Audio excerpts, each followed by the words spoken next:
जय हिंद दोस्तों। तो आज यूपीपी री एग्ज़ाम और यूपीएसआई को लेकर के हम प्रैक्टिस सेट हिंदी का शुरू करते हैं। और इसमें जैसा कि आपको पता है, मैं पहले भी आपको प्रैक्टिस सेट करवा चुका हूँ। इसमें सभी जो टॉपिक रहेंगे हिंदी के, उन सभी के प्रश्न रहेंगे। तो चलिए हम लोग शुरू करते हैं। लिखा हुआ है, दिए गए वाक्य के किस भाग में त्रुटि है। तो पहले तो हमको पढ़ना है वाक्य, मुझे पैसे की आवश्यकता नहीं है। तो इसमें देखिए, जो मैंने पढ़ा है आवश्यकता, लेकिन वो लिखा क्या है, आवश्यकता। अर्थात यहाँ पर हमको क्या त्रुटि ढूंढनी है, अर्थात गलती ढूंढनी है। तो वो गलती हमारी किस में है, आवश्यकता में ही गलती है। तो चलिए अगले प्रश्न की ओर हम लोग बढ़ते हैं। अगला प्रश्न है, सम्मुख का विलोम क्या होगा। तो हमको क्या बताना है, सम्मुख का विलोम क्या होगा। तो इसका सही आंसर जो रहेगा वह विमुख रहेगा, कि सम्मुख का विलोम क्या होता है, विमुख होता है। और वहीं पर अगर बात करेंगे प्रमुख के विलोम की, तो इसका होता है गौड़। क्या होता है, गौड़। इसी तरीके से अगर मैं बात करता हूँ तो मुख का विलोम क्या हो जाएगा, वो प्रतिमुख हो जाएगा। क्या हो जाएगा, प्रतिमुख हो जाएगा। ठीक है। तो चलिए अगले प्रश्न की ओर हम लोग बढ़ते हैं। अगला प्रश्न हमारा क्या है, तो अगले प्रश्न में देखते हैं। लिखा हुआ है, गीदड़ भभकी मुहावरे का अर्थ बताइए। गीदड़ भभकी मुहावरे का अर्थ क्या होगा। तो धोखा देने का प्रयास करना, जान से मारने की धमकी, या झूठी धमकी, या अपशब्द कहना। तो सही आंसर है झूठी धमकी देना। चलिए अगले प्रश्न की ओर हम लोग बढ़ते हैं। अगला प्रश्न है हमारा, शुद्ध वर्तनी बताएं। शुद्ध वर्तनी देखेंगे तो एक लालसा वर्ड लिखा हुआ है, शौनित लिखा हुआ है, शोणित लिखा हुआ है, और मत्स्य लिखा हुआ है। तो वर्तनी की दृष्टि से हम लोग देखेंगे तो शोणित जो है वो सही है, इसका अर्थ होता है रक्त। चलिए अगले प्रश्न की ओर हम लोग बढ़ते हैं। अगला प्रश्न है हमारा, दिए गए वाक्य में रेखांकित अंश को प्रतिस्थापित करने के लिए सबसे उपयुक्त विकल्प का चयन करें। तो लिखा हुआ, मैं आपके सुखी जीवन की आकांक्षा करता हूँ। तो इच्छा करता हूँ ये नहीं होगा, वासना करता हूँ नहीं होगा, आराधना करता हूँ नहीं होगा, क्योंकि आराधना पूजा का होता है। अर्थात यहाँ पर जो सही आंसर होगा वह होगा, मैं आपके सुखी जीवन की कामना करता हूँ। चलिए अगले प्रश्न की ओर हम लोग बढ़ते हैं। अगला प्रश्न है, हम बहुत बड़ा अन्याय कर रहे होते हैं। तो ये हमारा नीचे एक पैराग्राफ दिया गया है, उसको पहले पढ़ेंगे फिर इन क्वेश्चनों के आंसर करेंगे। तो पैराग्राफ को हम लोग देखते हैं, और पैराग्राफ में लगभग 5 क्वेश्चन रहेंगे, तो उन्हीं क्वेश्चनों को हम लोग देखेंगे। तो चलिए ये जो लिखा हुआ है इसको हम लोग पढ़ते हैं। सारा संसार नीले गगन के तले अनंत काल से रहता आया है, हम थोड़ी दूरी पर ही देखते हैं, क्षितिज तक, जहाँ धरती और आकाश हमें मिलते दिखाई देते हैं। लेकिन जब हम वहाँ पहुँचते हैं तो यह नज़ारा आगे खिसकता चला जाता है, और इस नज़ारे का कोई और छोर हमें नहीं दिखाई देता है। ठीक इसी तरह हमारा जीवन भी है। जिंदगी की न जाने कितनी उपमाएं दी जा चुकी हैं, लेकिन कोई भी उपमा पूर्ण नहीं मानी गई, क्योंकि जिंदगी के इतने पक्ष हैं कि कोई भी उपमा उस पर पूरी तरह फिट नहीं बैठती। बर्नार्ड शॉ जीवन को एक खुली किताब मानते थे, और यह भी मानते थे कि सभी जीवों को समान रूप से जीने का हक है। वह चाहते थे कि इंसान अपने स्वार्थ में अंधा होकर किसी दूसरे जीव के जीने का हक न मारे। यदि इंसान ऐसा करता तो ये बहुत बड़ा अन्याय है। हमारे विचार स्वाभाविक रूप से एक दूसरे से मेल नहीं खाते, लेकिन इसका मतलब ये नहीं होता है कि हम दूसरों को उसके जीवन के हक से वंचित कर दें। यह खुला आसमान, यह प्रकृति और यह पूरा भूमंडल हमें दरअसल यही बता रहा है कि हाथी से लेकर चींटी तक सभी को समान रूप से जीवन बिताने का हक है। जिस तरह से खुले आसमान के नीचे हर प्राणी बिना किसी डर के जीने श्वास लेने का अधिकारी है, उसी तरह से मानव मात्र का स्वभाव भी होना चाहिए कि वह अपने जीवन जीने के साथ दूसरों से उनके जीने का हक न छीने। यह आसमान हमें जिस तरह से भय से छुटकारा दिलाता है, उसी तरह से हमें भी मानव जाति से इतर जीवों को डर से छुटकारा दिलाकर उन्हें जीने के लिए पूरा अवसर देना चाहिए। दूसरों के जीने के हक को छीनने से बड़ा अपराध या पाप कुछ नहीं हो सकता है। तो चलिए हम लोगों ने पैराग्राफ पढ़ लिया, अब इसके प्रश्नों की ओर हम लोग बढ़ते हैं। तो प्रश्न जो लिखा हुआ है वह है, पहला प्रश्न इसमें है कि हम बहुत बड़ा अन्याय कर रहे होते हैं। तो अभी अभी हम लोगों ने पढ़ा है कि किसी को जीने का अधिकार अगर हम लोग नहीं देते हैं तो हम बहुत बड़ा अन्याय कर रहे होते हैं। अगले प्रश्न की ओर हम लोग बढ़ते हैं। अगला प्रश्न है, बर्नार्ड शॉ ने जीवन की उपमा किससे दी है? तो बर्नार्ड शॉ ने जीवन की उपमा खुली किताब से दी है। अगले प्रश्न की ओर हम लोग बढ़ते हैं। अगला प्रश्न है, फिट और इंसान शब्द हैं। तो फिट यह अंग्रेजी भाषा का शब्द है और इंसान की बात करेंगे तो यह अरबी भाषा का शब्द है, अर्थात ये दोनों हमारे आगत जो है शब्द हैं। अगले प्रश्न की ओर हम लोग बढ़ते हैं। अगला प्रश्न है, यदि किसी का और छोर नहीं है तो उसका सिरा नहीं मिलता, उसकी सीमा नहीं है, उसका विस्तार अधिक है, उसके बहुत से सिरे हैं। तो इसका सही आंसर होगा उसकी सीमा नहीं है, किसी का और छोर ना होना। तो चलिए अगले प्रश्न की ओर हम लोग बढ़ते हैं। अगला प्रश्न है कि क्षितिज किसे कहते हैं? तो जहाँ धरती और आकाश पास पास होते हैं, जहाँ तक धरती दिखाई पड़ती है, जहाँ से धरती और आकाश दिखाई पड़ते हैं, जहाँ धरती और आसमान मिले हुए दिखाई देते हैं। तो इसका सही आंसर होगा जहाँ धरती और आसमान मिले हुए दिखाई देते हैं। अगले प्रश्न की ओर हम लोग बढ़ते हैं। अगला प्रश्न, इस पैराग्राफ से जितने भी क्वेश्चन थे वो हो चुके हैं, अब आगे देखेंगे।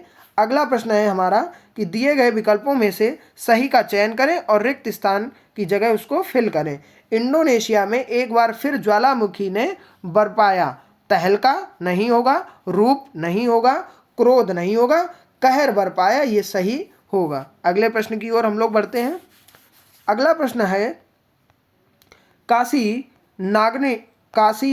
नागरी प्रचारणी सभा की स्थापना किस वर्ष हुई थी? तो काशी जो नागरी प्रचारणी है इसकी स्थापना 1893 में हुई थी। और किसने की थी? श्याम सुंदर दास जी ने, राम नारायण मिश्र ने, शिव कुमार सिंह ने मिलकर के की थी। और इसका उद्देश्य था हिंदी भाषा साहित्य तथा देवनागरी लिपि की उन्नति तथा प्रचार प्रसार करना। चलिए अगले प्रश्न की ओर हम लोग बढ़ते हैं। अगला प्रश्न है हमारा, चिरजीवो जोरी जुरे क्यों न सने गंभीर को घटिए ब्रस भानुजा बेहलदर के वीर। तो इसमें जो हम लोग देखेंगे तो इसमें जो हमारा आंसर निकल के आएगा वह हमारा श्लेष निकल के आएगा। क्यों? क्योंकि इसमें ब्रस, भानुजा और हलदर श्लिष्ट शब्द हैं। कौन कौन? ब्रस, भानुजा और हलदर जो हैं वो श्लिष्ट वर्ड हैं। श्लिष्ट वर्ड का मतलब क्या होता है तो वो हम देखेंगे। श्लिष्ट वर्ड का मतलब होता है कि उसमें चिपके हुए अर्थ होना। जैसे देखेंगे तो ब्रस भानुजा से ब्रसभानु की बेटी यानी राधा, वृषभ की बहन यानी गाय, हलदर के वीर यानी कृष्ण बलदेव के भाई, और साण यानी साण बैल के भाई का अर्थ निकलता है। तो इसलिए यहाँ पर क्या हो जाएगा? श्लेष अलंकार हो जाएगा। चलिए अगले प्रश्न की ओर हम लोग चलते हैं। अगला प्रश्न हमारा है कि किस रस को रसराज कहा जाता है?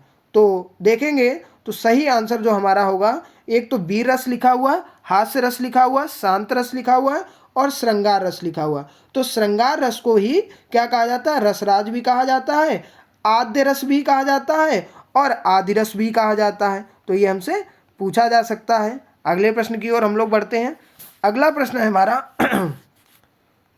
निम्नलिखित में से गेहूं का तत्सम शब्द कौन सा है? तो गेहूं का तत्सम शब्द क्या हो जाएगा? गोधूम हो जाएगा। इसके अलावा ग्रंथ जो है वो गो का और ग्रंथि खुद तत्सम शब्द है। चलिए अगले प्रश्न की ओर बढ़ते हैं। अगला प्रश्न है, निम्न में से स्त्रीलिंग शब्द को पहचानिए। तो इसमें स्त्रीलिंग शब्द की बात करेंगे तो कोई भी वर्ड कभी भी पूछा जाए स्त्रीलिंग या पुल्लिंग तो मेरा और मेरी लगा करके देखिए जिसके साथ वह सही फिट हो जाए। जैसे मेरा पाजामा, मेरा कच्छा, मेरी जुर्राब। मेरा जुर्राब नहीं होता, अर्थात हमें अपना आंसर मिल गया है। तो सही आंसर क्या हो जाएगा? जुर्राब। अगले प्रश्न की ओर हम लोग बढ़ते हैं। अगला प्रश्न है हमारा, छत्तीसगढ़ी किस भाषा की बोली है? तो छत्तीसगढ़ी जो है वो हम अगर देखेंगे तो छत्तीसगढ़ी हमारी राजस्थानी भाषा की बोली है। इसी तरीके से अगर हम देखते हैं तो हमको और भी चीज़ें दिखाई पड़ेंगी। जैसे खड़ी बोली जो है वो हमारी पश्चिमी हिंदी के अंतर्गत आती है। ब्रजभाषा, बुंदेली ये और हरियाणवी, कन्नौजी ये सब हमारी पश्चिमी हिंदी के अंतर्गत आती हैं। और छत्तीसगढ़ी जो है वो राजस्थानी के अंतर्गत आती है। चलिए अगले प्रश्न की ओर हम लोग बढ़ते हैं। अगला प्रश्न है हमारा, एक गाय, दो घोड़े और एक बकरी मैदान में चर रहे हैं, शुद्ध वाक्य चुनिए। तो इसमें हम लोग देखेंगे तो ऐसे प्रश्नों में हमेशा अंत में देखा जाता है। तो अंत में बकरी मैदान में चर रहे हैं, यहीं पर गलती है। क्या होना चाहिए कि एक गाय, दो घोड़े और एक बकरी मैदान में चर रही है। क्या हो जाएगा? चर रही है। तो इसका आंसर बी हो जाएगा। बाकी यहाँ चर रही है लिखा हुआ है, तो है नहीं होगा। क्या हो जाएगा? चर रही है हो जाएगा। चलिए अगले प्रश्न की ओर हम लोग बढ़ते हैं। अगला प्रश्न है हमारा, ठीक समय पर आ जाना में कौन सा कारक है? तो कारक हम लोग जानते हैं कितने होते हैं। कारक हमारे कुल 8 प्रकार के होते हैं। तो यहाँ पर आया है और में अगर आता है तो हमेशा क्या होता है? अधिकरण कारक होता है। अगले प्रश्न की ओर हम लोग बढ़ते हैं। अगला प्रश्न है हमारा, वचन की दृष्टि से कौन सा जोड़ा सही नहीं है? तो लता, लताएं, किताब, किताबें, घोड़ा, घोड़े, सखी, सखियां। तो यही हमारा गलत है। सखी का सखियां होता है, छोटी ही की मात्रा लगती है। चलिए अगले प्रश्न की ओर हम लोग बढ़ते हैं। अगला प्रश्न है, वह आई हो तो मेरी चिट्ठी उसे दे देना। तो इसमें कौन सा काल है? तो इसको देखेंगे तो इसमें वह आई हो, अर्थात यहाँ पर क्या किया जा रहा है? संभावना व्यक्त की जा रही है। तो क्या हो जाएगा? संभाव्य वर्तमान हो जाएगा। अगले प्रश्न की ओर हम लोग बढ़ते हैं। अगला प्रश्न है हमारा, जंगल में लगने वाली आग को क्या कहते हैं? तो जंगल में जो आग लगती है उसको हम लोग दावानल कहते हैं या दावाग्नि भी कहते हैं। पेट में जो आग लगती है उसको जठराग्नि कहते हैं। और इसी तरीके से समुद्र में जो आग लगती है उसको हम लोग बड़वाग्नि भी कहते हैं। चलिए, या बड़वानल भी कहते हैं। अगले प्रश्न की ओर बढ़ते हैं। अगला प्रश्न है, चिर ऑब्लिक चीर का अर्थ क्या है? तो चिर मीन्स होता है पुराना और चीर मीन्स होता है कपड़ा। तो इसका सही आंसर क्या हो जाएगा? सी। अगले प्रश्न की ओर बढ़ते हैं। अगला प्रश्न है हमारा, कौन सा शब्द ऐहिक शब्द का विलोम है? तो ऐहिक के विलोम की बात करेंगे तो क्या हो जाएगा? पारलौकिक हो जाएगा। और इसी तरीके से देखेंगे जो भौतिक वर्ड लिखा हुआ है तो इसका हो जाता है आध्यात्मिक। चलिए अगले प्रश्न की ओर हम लोग बढ़ते हैं। अगला प्रश्न है हमारा, निम्नांकित में से कौन सा शब्द मछली का पर्याय है? तो मछली का पर्याय देखेंगे तो यहाँ पर झस लिखा हुआ है। इसके अलावा भी मछली का पर्यायवाची सफरी होता है, मीन होता है, मत्स्य होता है और जलजीवन होता है। बाकी चपला की बात करेंगे तो ये विद्युत का है यानी बिजली का है। तोयनित की बात करेंगे तो ये हमारा किसका है? समुद्र का है। और अच्छ की बात करेंगे तो ये आँख का है। अगले प्रश्न की ओर हम लोग बढ़ते हैं। अगला प्रश्न है हमारा, गिलास में थोड़ा दूध है, वाक्य में रेखांकित शब्द विशेषण के भेद के अंतर्गत आता है। तो पहले तो दूध की बात है तो ये परिमाणवाचक हो गया, और ये थोड़ा है तो ये अनिश्चित हो गया। तो इसका सही आंसर हो जाएगा परिमाणवाचक। अगले प्रश्न की ओर हम लोग बढ़ते हैं। अगला प्रश्न है, अन्वेषण का शुद्ध संधि विच्छेद क्या होगा? तो अन्वेषण का जो शुद्ध संधि विच्छेद होगा वो अनुधन ऐषण होगा, और ये अयादि संधि के ये अन्वेषण है। और अन्वेषण की अगर हम लोग बात करते हैं तो इसका जो विग्रह किया गया है वो ठीक इसी तरीके से होगा, अनु प्लस ऐषण। और अगर इसमें बात करेंगे तो अयाद की जगह क्या हो जाएगा? यड़ संधि हो जाएगी। चलिए अगले प्रश्न की ओर हम लोग बढ़ते हैं। अगला प्रश्न है हमारा, राजपुत्र में कौन सा समास है? तो राजपुत्र का अर्थ होता है राजा का पुत्र, अर्थात यहाँ पर तत्पुरुष समास होगा। अगले प्रश्न की ओर हम लोग बढ़ते हैं। अगला प्रश्न है हमारा, उपसर्ग का प्रयोग होता है। तो उपसर्ग का प्रयोग कहाँ होता है? शब्द के आदि में होता है, अर्थात प्रारंभ में होता है। अगले प्रश्न की ओर हम लोग बढ़ते हैं। अगला प्रश्न है, उल्लंघन का सही संधि विच्छेद बताइए। तो उल्लंघन का सही संधि विच्छेद हो जाएगा उत प्लस लंघन। इसमें हलंत भी लगा हुआ है और इसमें हलंत नहीं लगा हुआ है, इसलिए सही आंसर बी होगा। अगले प्रश्न की ओर हम लोग बढ़ते हैं।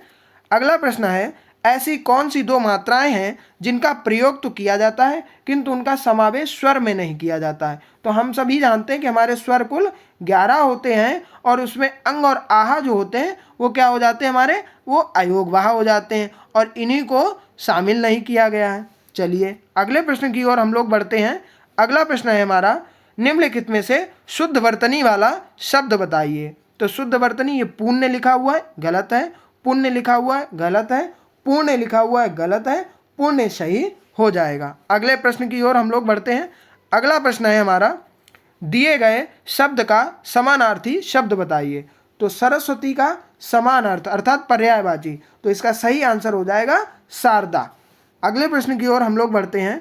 अगला प्रश्न है हमारा, सूर्य जिस पर्वत के पीछे निकलता है वाक्यांश के लिए एक शब्द बताइए। तो सूर्य जिस पर्वत के पीछे निकलता है उसको उदयाचल कहते हैं, और सूर्य जिस पर्वत के पीछे छिपता है उसको अस्ताचल कहते हैं। चलिए अगले प्रश्न की ओर हम लोग बढ़ते हैं।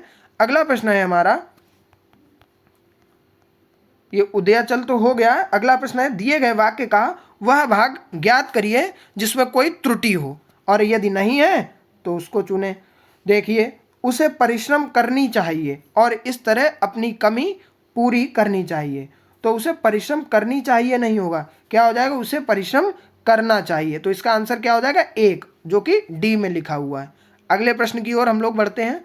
अगला प्रश्न है हमारा, विभूति का पर्यायवाची क्या होगा। तो विभूति का जो पर्यायवाची होता है वह संपदा होता है। संपदा हो जाएगा, ऐश्वर्य हो जाएगा, संपत्ति हो जाएगा, धन हो जाएगा, वैभव हो जाएगा। अगले प्रश्न की ओर हम लोग बढ़ते हैं। अगला प्रश्न है हमारा, दिए गए वाक्य में रेखांकित खंड को प्रतिस्थापित करने के लिए सबसे उपयुक्त विकल्प का चयन करें। यदि इसे प्रतिस्थापित करने की आवश्यकता नहीं है तो विकल्प किसी बदलाव की आवश्यकता नहीं है का चयन करें। महादेवी जी हिंदी का सुविख्यात कवित्री थी। तो महादेवी जी हिंदी का नहीं होगा, महादेवी जी हिंदी की सुविख्यात कवित्री थी। यहाँ पर बिंदी भी होगी, तो सही आंसर बी हो जाएगा।